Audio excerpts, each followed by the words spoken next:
Experts கிட்ட ஆன்லைன்ல English கத்துக்க just ₹1 per minute. Visit angloenglish.com. சன்லேண்ட்ல சமைச்சா சக்தி தானா வரும். எங்களுக்கு பீடிக்கே வழி இல்ல குரு. பிச்சை எடுக்கணும்னு ஆயிடுச்சுல. அப்படியே ஒரு குவார்டர் கட்டிங் சேர்த்து எடுக்க வேண்டியதானே. மேஷராசி நேயர்களுக்கு இது ஒரு அற்புதமான காலம். எங்க ஜாக்கிரதையா இருக்கணும் தெரியுங்களா? வாயை கட்டணும், கோபப்படக்கூடாது. இந்த குணத்தை உங்களை விட்டுட்டீங்கன்னா உங்களை அடிக்கிறது உலகத்துல வேற யாருங்க? புதிய உறவுகள், வேற்றுமொழி இனத்தவர்கள், இவர்களால உங்களுக்கு லாபங்கள் அத்தனையும் வரும். மிதுன ராசி நேயர்களுக்கு சூரிய நமஸ்காரம் முதல்ல செய்யுங்க. சார் பலன் சொல்லுங்கன்னா சூரிய நமஸ்காரம் செய்யணும் பரிகாரம் சொல்றீங்களே அப்படின்னா, வருமுன் காப்பதுதான் மிகப்பெரிய அழகு. இப்படிப்பட்ட காலகட்டத்துல இரவு பயணத்துல மிக கவனமாக இருக்கணும். வேற்றுமொழி இனத்தவர்களோட மிக ஜாக்கிரதையாக இருக்கணும்.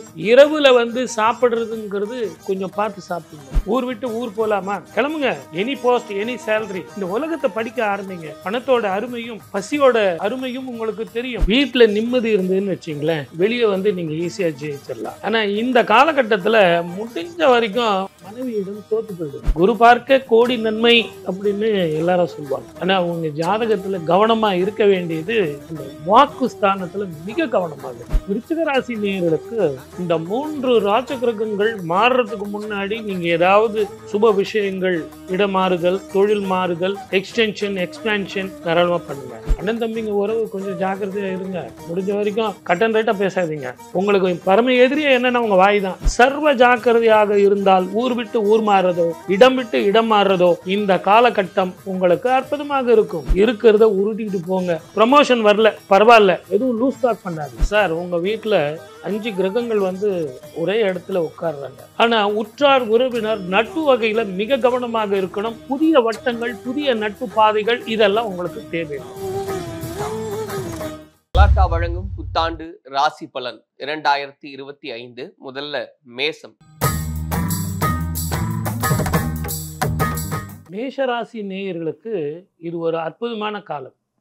கடந்த 6 மாசமே உங்களுக்கு இடமாற்றம் வந்திருக்கும். ஓரளவுக்கு தூரத்துல ஒரு ஒளி விளக்கு தெரிஞ்சிருக்கும். ஆனா இந்த வருஷம் உங்களுக்கு 3 ராஜகிரகங்களும் ஓரளவுக்கு உங்களுக்கு சாதகமா இருக்கு. ஆகவே ஊர் விட்டு ஊர் மாறுறதோ, இடம் விட்டு இடம் மாறுறதோ, தொழில் மாறுறதோ, ஒரு ப்ரமோஷன் வாங்குறதோ எல்லாம் கிடைக்கும்னு சொல்லலாம். எங்க ஜாக்கிரதையா இருக்கணும் தெரியுங்களா? வாயை கட்டணும், கோபப்படக்கூடாது, பர்ஃபெக்ஷன் இருக்கக்கூடாது. என்ன மாதிரியே நீ இருக்கணும். இந்த குணத்தை உங்களை விட்டுட்டீங்கன்னா உங்களை அடிக்கிறது உலகத்துல வேற யாருங்க? அதுலயும் கடந்த காலத்துல ஏற்பட்ட அனுபவங்கள் எப்படி இருக்கு, அந்த அனுபவங்களை மனசுல வச்சுங்க. இந்த காலகட்டத்துல இந்த ராஜ கிரகங்கள் அமோகமான பலனை கொடுக்கும். அற்புதமாக சுப செலவுகளை செஞ்சு சந்தோஷமாக வாழுங்க. வாழ்க வளமுடன். All the best. ரிஷபராசி நேயர்களுக்கு இது ஒரு நல்ல காலம்.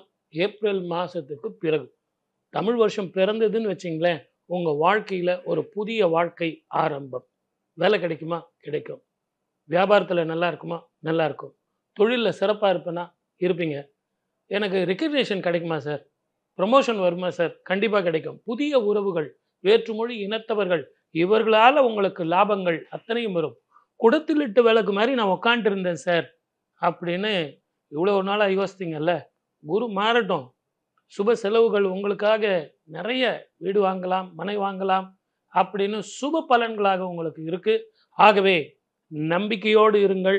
கடந்த 1 வருஷத்தை மறந்துருங்க. ஏப்ரலுக்கு மேலே இடம் விட்டு இடம் மாறுறது, ஊர் விட்டு ஊர் மாறுறது, நாடு விட்டு நாடு மாறுறதுன்னு சுப பலன்களாக இருந்தாலும் தாயினுடைய உடல்நிலையில் கொஞ்சம் கவனம் வேணும். மீண்டும் சொல்கிறேன், இதை சரியாக உபயோகப்படுத்தினீங்கன்னா இந்த வருஷம் உங்களுக்கு நல்ல காலமாக அமையும். வாழ்க வளமுடன். All the best. மிதுன ராசி நேயர்களுக்கு சூரிய நமஸ்காரம் முதல்ல செய்யுங்க. சார் பலன் சொல்லுங்கன்னா சூரிய நமஸ்காரம் செய்யணும்னு பரிகாரம் சொல்கிறீங்களே அப்படின்னா, வருமுன் காப்பது தான் மிகப்பெரிய அழகு. உங்கள் ஜாதகத்தில் இதுவரைக்கும் இருந்து வந்த தொழில் மாற்றம், வருமான மாற்றம், இடமாற்றம் செழிப்பாக அமையும். வருமானங்கள் கூடும், அதில் எந்த ஒரு மாற்றம் கிடையாது. ஆனால் நீங்களாக எதுவும் கற்பனையை வச்சுக்காதீங்க. இவர் அப்படியா, இவர் இப்படியா அப்படின்னு சொல்லிட்டு உங்கள் உறவுகளை சிதைச்சிக்காதீங்க, நட்புகளை சிதைச்சிக்காதீங்க. அதே நேரத்தில் உங்களுக்கு எதிர்பார்த்த காரியங்கள் வெற்றி, ஜெயம். அதான் கடந்த 7-8 வருஷமாக படாத பாடுபட்டுக்கிட்டு இருக்கீங்களே. சனியில் எத்தனை வகை இருக்கோ அத்தனையும் பார்த்துட்டீங்கல்ல. இப்போ நீங்கள் பண வரவு கூட இந்த நிகழ்ச்சி பார்க்கல. சார் எனக்கு மனசு நிம்மதி எப்போ சார் வரும்? இதை தான் நீங்கள் கேட்டுக்கிட்டு இருக்கீங்க. இந்த வருஷம் உங்களுக்கு வந்தே தீரும். ஆனால் கவனமாக இருக்க வேண்டியது உற்றார் உறவினர் நட்பு. இதை கவனமாக வச்சுங்க. சிந்தனையை விடுங்க. சூரிய நமஸ்காரம் பண்ணுங்க. ஆதித்யர்தயம் சொல்லுங்க. தெளிவாக வாழுங்க. ஆரோக்கியத்தோடு இருங்க. வாழ்க வளமுடன். All the best. கடகராசி நேயர்களுக்கு ஒரு திருப்பமான வருஷம் தான் 2025. அதில் எந்த ஒரு மாற்றம் இல்லை. நீங்கள் ஏன் பயப்படுறீங்க? கடந்த 7.5 வருஷமாக அஷ்டம சனியில் நீங்கள் பட்ட கஷ்டங்கள், இவ்வளவு கஷ்டங்கள் எல்லாம் பார்த்துட்டீங்க இல்லையா? ஆனால் ஒரு நல்ல விஷயம் சொல்ல போகிறேன். சுபமான வருஷங்கள், ஒரு அனுபவ காலங்கள், இதெல்லாம் மாறி போய் பணத்தோட அருமை தெரிஞ்சுட்டீங்க, உறவோட பெருமை, நட்போட பெருமை, இதெல்லாம் தெரிஞ்சுக்கிட்டீங்க. இனிமேல் உங்களுக்கு அந்த பொசிஷன் கொடுக்க போகிறேன். இப்படிப்பட்ட காலகட்டத்தில் இரவு பயணத்தில் மிக கவனமாக இருக்கணும். வேற்றுமொழி இனத்தவர்களோட மிக ஜாக்கிரதையாக இருக்கணும். இரவில் சாப்பிட்றதுங்கிறது கொஞ்சம் பார்த்து சாப்பிடணும். கண்டதை சாப்பிடக்கூடாது. மசாலா ஐட்டம் கொஞ்சம் தவிர்த்துடுங்க. ஆனால் ஒரு நல்ல விஷயம், உங்களுக்கு நல்ல உத்தியோகம், இந்த உத்தியோகத்தில் உயர்வு, ஊர் விட்டு ஊர் மாறுறது, இடம் விட்டு இடம் மாறுறது, இப்படின்னு சுப பலனாக கிடைக்கும். கடன்கள் தீரும். இப்படி நான் நல்ல விஷயங்களை சொல்லிகிட்டே போகலாம். ஆனால் எந்த கோவிலுக்கு போனால் திருப்பம் வரும்? திருப்பதிக்கு போயிட்டு வாங்க, திருப்பம் வரும். வாழ்க வளமுடன். All the best. சூரிய நமஸ்காரம் செய்தால் உங்களது ஆரோக்கியம் நல்லா இருக்கும். இது வரைக்கும் உங்களுக்கு சனீஸ்வரர் இப்படி சில பிரச்சனைகள் கொடுக்கும்போது, அதோடு சேர்ந்து ராகுவம் சேரும்போது நம்பிக்கை துரோகங்கள், ஏமாற்றங்கள், வேற்றுமொழி இனத்தவர்களால் பிரச்சனைகள். அதனால சில நேரத்தில் சில பிரிவு கூட நல்லது. ஊர் விட்டு ஊர் போகலாமா? கிளம்புங்க. Any post, any salary. முதல்ல நீங்கள் ஊர் விட்டு போங்க. இந்த உலகத்தை படிக்க ஆரம்பிங்க. இந்த உலகத்தை பாருங்க. பணத்தோட அருமையும் பசியோட அருமையும் உங்களுக்கு தெரியும். அப்போ என்ன ஆகும்னு கேட்டிங்கன்னா, அந்த வருமானத்தை நீங்கள் சேமிக்க ஆரம்பிப்பீங்க. ஆகவே இந்த காலகட்டம் உங்களுக்கு ஒரு அனுபவ காலம். இந்த அனுபவத்தை நீங்கள் தெளிவாக தெரிஞ்சுக்கிட்டீங்கன்னா ஆரோக்கியம் பிரச்சனை வராது. ஏன்னா அனுபவத்தை கொடுக்கும்போது ஆரோக்கியம் பாதிக்காது. ஆரோக்கியம் கெட்டு போச்சுன்னா தான் அனுபவம் உங்களுக்கு கொடுப்பான். ஆகவே உங்களை பொறுத்த வரைக்கும் இந்த ஆண்டு மிக கவனமாக உங்கள் வாயை கட்டுங்க. வாழ்க்கையில் ஜெயிக்கலாம். வாழ்க வளமுடன். All the best. கன்னிராசி நேயர்களுக்குங்க எப்பவுமே வாழ்க்கையினுடைய தத்துவமே என்னன்னா, வீட்டில் நிம்மதி இருந்ததுன்னு வச்சிங்களேன், வெளியே நீங்கள் ஈஸியாக ஜெயிச்சிடலாம். ஆனால் இந்த காலகட்டத்தில் முடிஞ்ச வரைக்கும் மனைவியிடம் தோற்று போயிடுங்க. அவளை ஜெயிக்க விடுங்க. என்ன சொன்னாலும் கரெக்டு, நீ சொன்னது தான் சரி, உனக்கு தான் தெரியும். வீட்டில் நிம்மதி வந்துடுமே. அந்த நிம்மதி வந்ததுன்னா வெளியே ஈஸியாக ஜெயிக்கலாம் சார். அதே நேரத்தில் உங்களுக்கு விரயங்கள் நிறைய இருக்குது. அந்த விரயங்களில் நீங்கள் கவனம் செலுத்தணும். லாபம் சம்பாதிக்கிறத விட விரயத்தை குறைக்கிறதே இந்த காலகட்டத்தில் மிகப்பெரிய விஷயமாக இருக்கும். அதுக்காக தான் சில நேரங்களில் நான் இப்போ சொன்ன பாருங்க, அந்த பிரிவுகள் கூட சுபத்தை தரும். ஆகவே வெளிநாடோ, வெளி மாநிலமோ, வெளி மாவட்டமோ உங்கள் வேலையை மாற்றிக்கிட்டு போனீங்கன்னா அந்த தனிமையும் உங்களுக்கு யோகமாக இருக்கும். நல்ல பலனை தரும். சூரிய நமஸ்காரம் செய்யுங்க. ஆரோக்கியம் உங்களுக்கு நல்லா இருக்கும். மற்றபடிக்கு மனசை சாந்தமாக வச்சுங்க. வாழ்க வளமுடன். All the best.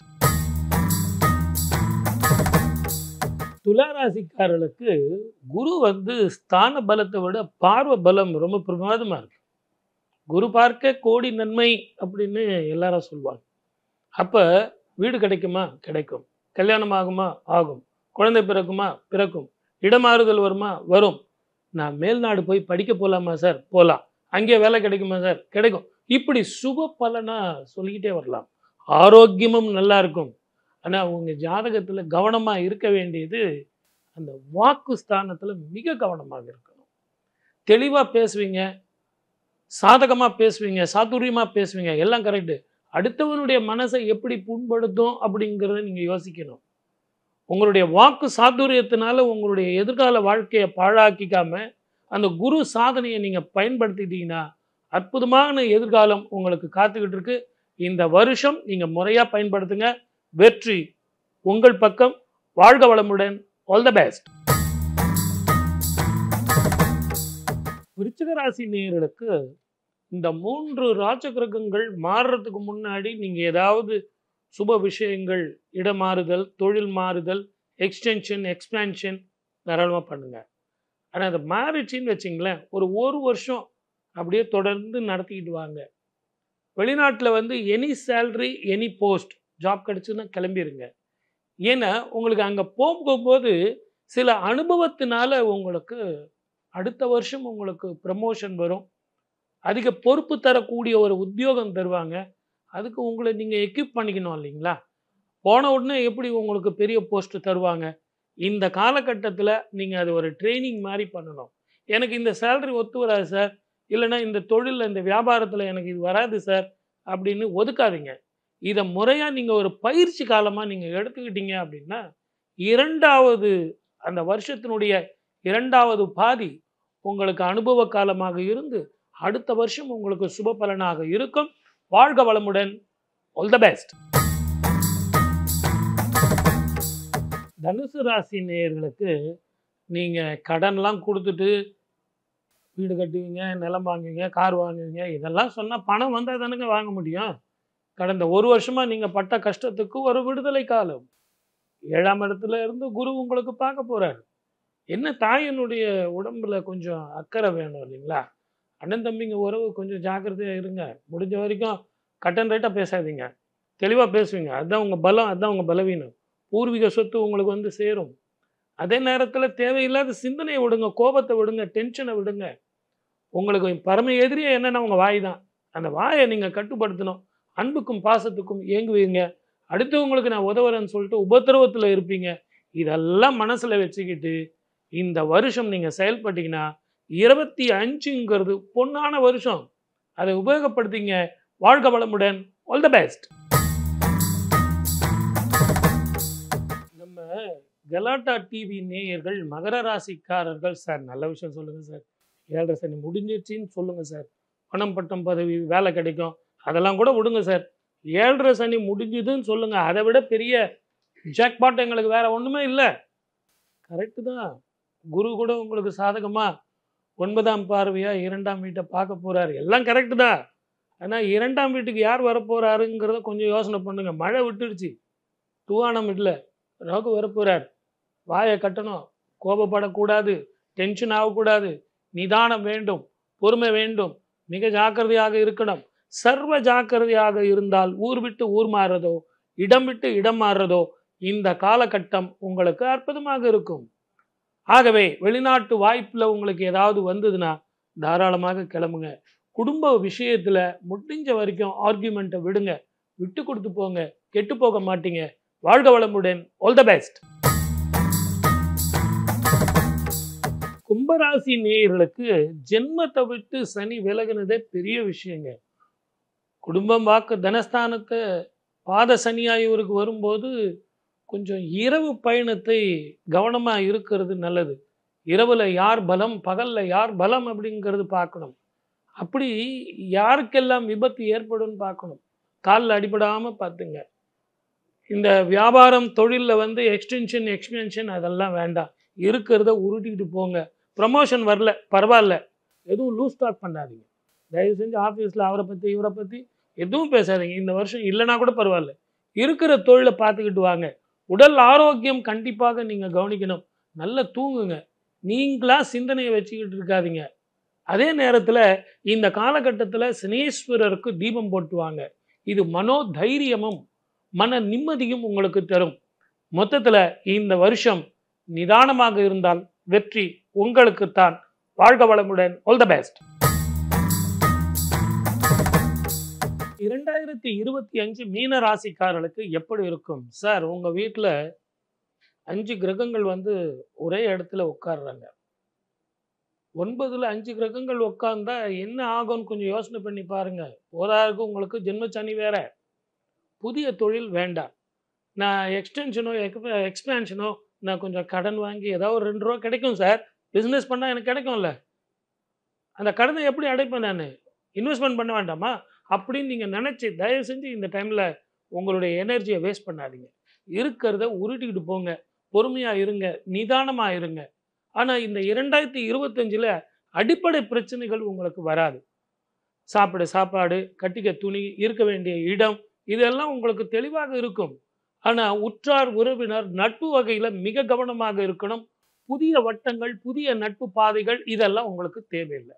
வேற்றுமொழி இனத்தவர்களால் ஏதாவது இன்வெஸ்ட்மெண்ட் பண்ணுறேன்னு சொல்லிட்டு மாட்டிக்காதீங்க.